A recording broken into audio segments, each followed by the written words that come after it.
What is going on, everybody? Welcome back to the channel. Aftersound here, bringing you Splinterlands content every single day. We also stream right here on this channel as well as on Twitch, so make sure you come by and say hello. This video is also brought to you by my music, which is available anywhere you stream music under the name Aftersound. And I just put out a new song at the beginning of the month called Run, so check it out. Let me know what you think, and I appreciate the support. Okay, guys, I want to talk about my 2025 goals for Splinterlands. Now, again, there's no financial advice in this. This is just how I want to approach the game. And you guys might even look at this at some of the goals that I'm going to list out and be like, why? what are you trying to do with this, right? So let me go through them and I'll explain my rationale, and I fully reserve the right to change this stuff as we go along. But it's still January, it's still mid-January, and I'd like to set some goals for Splinterlands as I further engage with the project, the ecosystem, and the game as we go throughout 2025, and hopefully what will be a fun bull run of a year.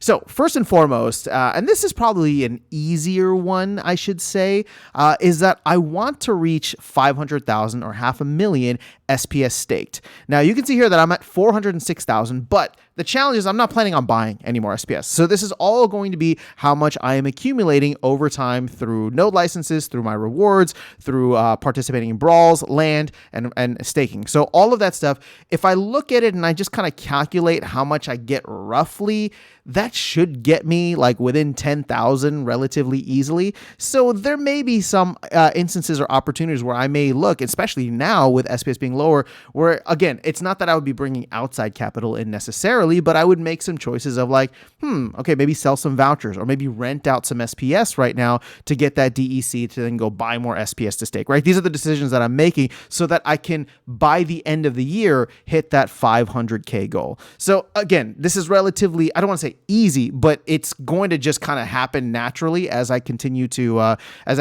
build my stake in the game.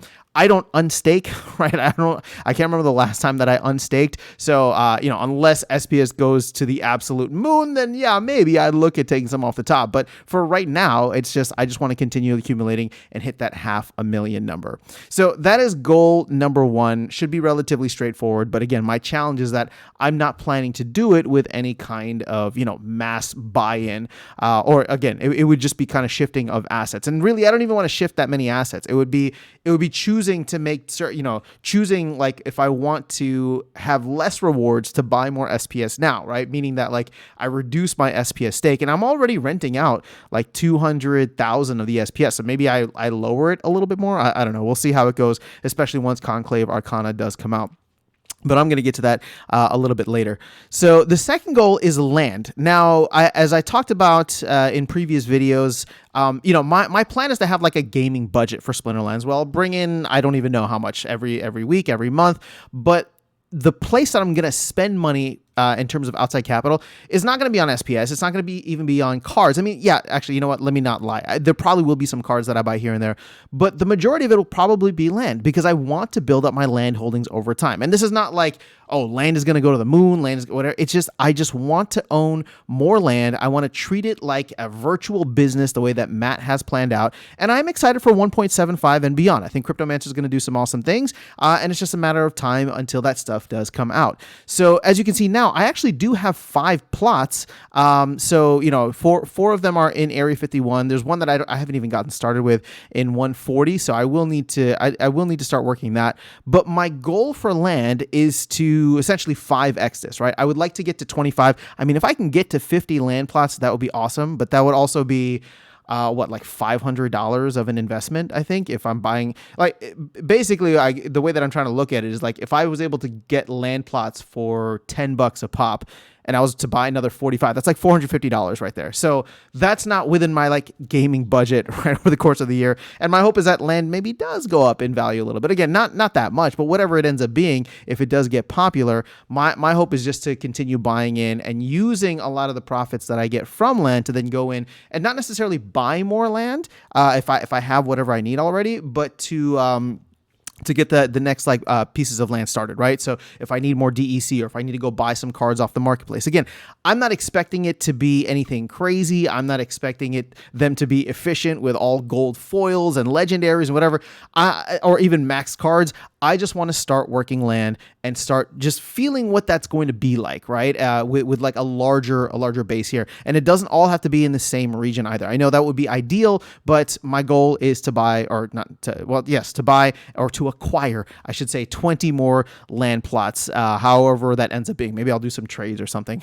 We'll see how that goes. But that is my goal for 2025 when it does come to land. And this is one of the areas in which I think I can have much more of a long-term passive experience with Splinterlands, and 25 plots of land I think would be pretty damn good, right? Again, for somebody that wasn't here early and didn't get in on, you know, all of the tracks and the regions, whatever, this is just something that I want to build up slowly because I do think that I'll be able to, right? Rather than trying to keep up with all the different card sets. I'll make a decision every time a new card set or promos and stuff come out based on how much they cost, based on how much I'm playing. But land, I think, is something that I can do a lot more of just passively.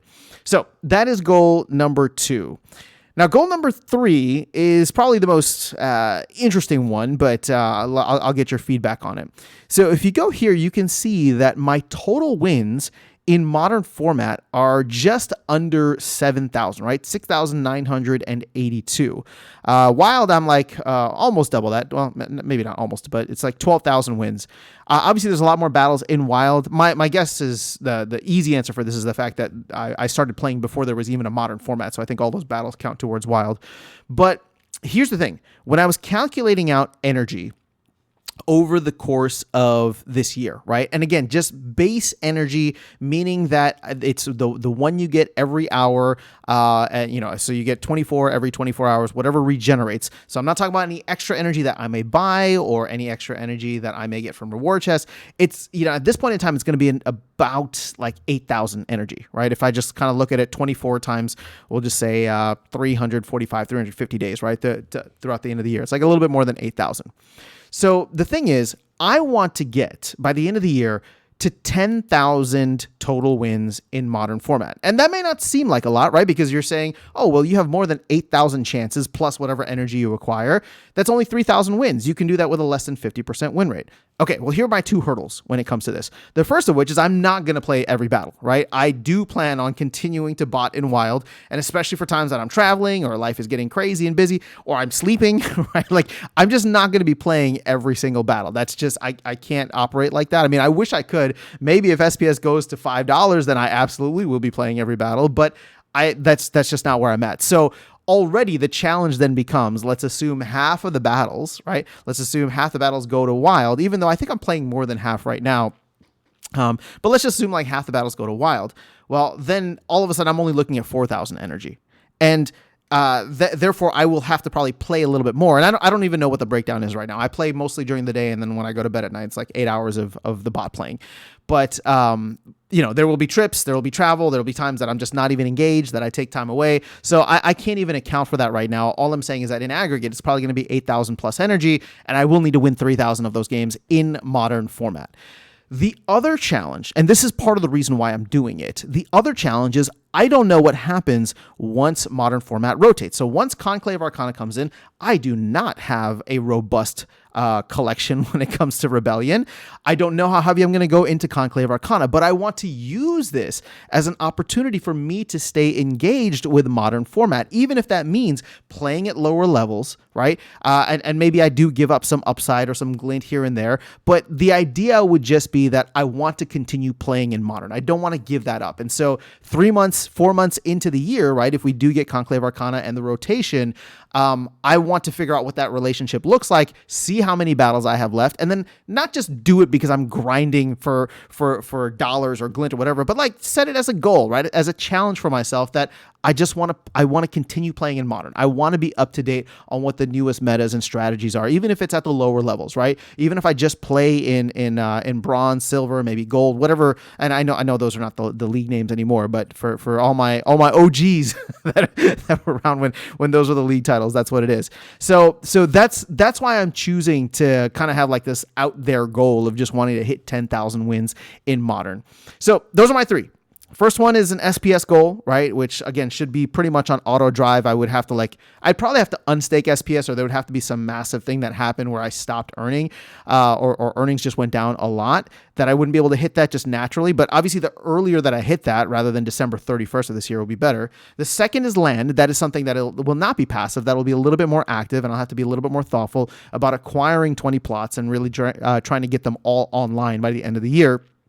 Without bringing in a bunch of capital, right? Like when I say that, it's just like, okay, if I want to get 20 more plots, and I can get 20 more plots for, we'll just say $200, right, over the course of the next couple of months, the goal is not to just have those 20 plots or the 25 plots. It's to get them all started and working, and not to bring in a bunch of outside capital, right? 50,000 DEC for each plot, but to start rolling my land profits, right? Whatever I make from land into the next one, and just have it organically kind of, what's the term? Like snowball its way over time, right? Have them all. So my outside capital really just be acquiring the land plots with my gaming budget, and then slowly have them come online. And then the final one is this one, as I mentioned here, the total wins in modern format. I want to hit 10K by the end of 2025. That will be a challenge for several reasons. The first of which is that I am not going to be playing every single battle in modern, and Conclave Arcana is going to change things for me, but hopefully it'll keep me engaged. So that is all I have for you guys in this video. Very curious to hear if you guys have any specific goals that you will be trying to shoot for